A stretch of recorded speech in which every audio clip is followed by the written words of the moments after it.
Let's move on to some of our more busier topics. Cade Cunningham. This has been strictly ball business. Strictly ball business. Strictly ball business. I like that video. Shit. As you mentioned earlier, the guy's been out since November. Just came out as an injury. He's going to undergo season-ending injury on his left shin, which was hurt in early November. And he's going to miss the rest of the season. I want to know, how do you think this affects their roster? Do you think this is? Do you think they wanted this to happen? I mean, not wanted, but you think the front office is like, welcome, Victor, welcome. Or I mean, I don't think there's any. Oh, sorry. Yeah, or do you think it offsets any plans they had for this season? Go ahead. Yeah, I mean, I think it messes up a little bit of plans because they traded for Bogdanovich, and I think they wanted to win some games, but then he got hurt, and I think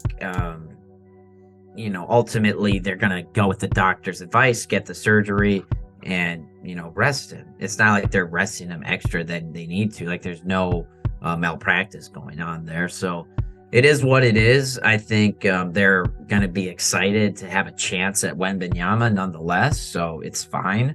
And hopefully you get a chance to see some of these other guys develop a little bit.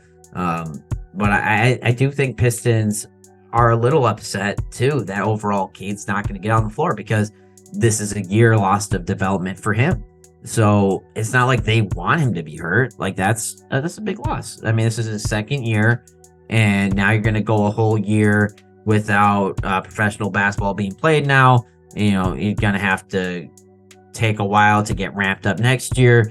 Then it really pushes back the competition window for the Pistons overall another year or two, as you don't know what you got. But on the bright side, this does give Killian Hayes another opportunity to grow this year, show himself being worth something to this team, which he has done that a little bit lately. So maybe he'll keep that up. Maybe they'll see something on Marvin Bagley where he'll keep improving. But yeah, I mean, overall, obviously the biggest win here is the opportunity to get Victor. Yeah, no, that's the biggest win. You said it, all occasions. Yeah, it's a little bummer Cade gets to sit out. I mean, guy was averaging 20 points per game, 6 rebounds, 6 assists, almost a steal, a half a block. Guy was high in turnovers. I mean, his field goal started to get better. He's still sitting around 41%. It's his 3-point that we really wanted to see him get that up. He was sitting at 28%, 83 from free throws, so we know that'll turn around. So we really wanted to see his personal offensive game. I think he can run the offense. Well, that would have been nice to see, but now that's delayed in a year. Like, the guy, unlike some of these guys who were like, oh yeah, they're ready to compete. He still has a long way to come. We like where he's seen. Ivey, I think this is a great opportunity for Ivey, just like you said. Gets the chance to run the offense. He gets to get into his NBA rhythm because he's still struggling a bit. I mean, not the worst efficiency for a guard rookie with 40, 30, 72.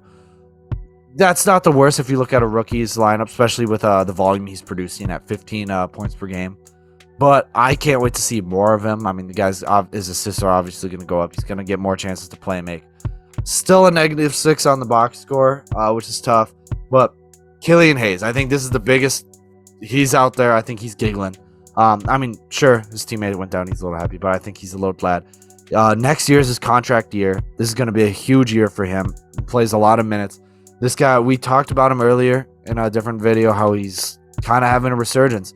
But I think he's got to turn something around and show that he can play comparable offense and efficient offense that he's created for himself for the rest of the year. Because I don't think the Pistons are going to give him a big contract. I don't think the game he's playing right now, and I don't think he's trying to impress the Pistons. I think he's trying to impress other teams.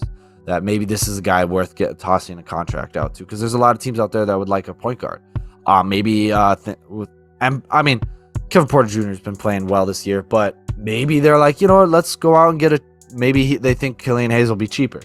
I mean, it reminds me a lot of Frank Ntilikina, so I really hope he doesn't fall into his fellow Frenchman, young Frenchman roles where he's just known for, oh yeah, he's pretty good at defense, but that's it. But he doesn't get drafted on anything else. So I think this is his chance to change the narrative, and I really hope he does, because we like him. We're liking to see all the improvement he has. Yeah, absolutely. I think there's a chance. So we'll see where that goes. But All right, strictly ball business. We went so hard for you, so you leave a comment on the tube.